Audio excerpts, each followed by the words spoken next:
சிவசபாபதி நமது செய்தியாளர் இணைந்திருக்கிறார். சபாபதி, நீங்க தான் அமைச்சர்கிட்ட பேசுனீங்கன்னு புரிஞ்சுக்கிறேன்.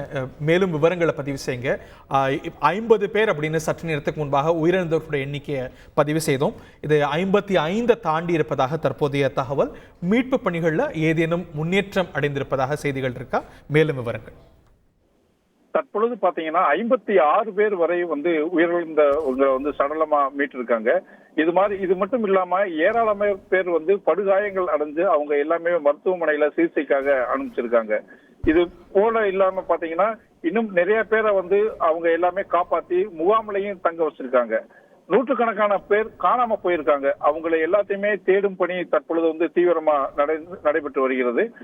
பருவநிலை கொஞ்சம் மோசமா இருக்கிறதுனால NDRF போன்ற தேசிய பேரிடர் மீட்பு தீயணைப்பு துறையினர் தேடுதல்ல சிக்கல் ஏற்பட்டிருக்கு.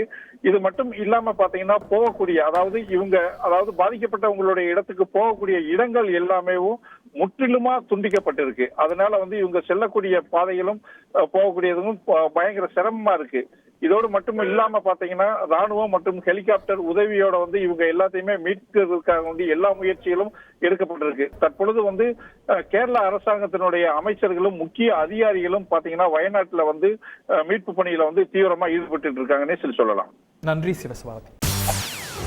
செய்திகளை உடனுக்குடன் தெரிந்து கொள்ள உடனே சப்ஸ்கிரைப் பண்ணுங்க.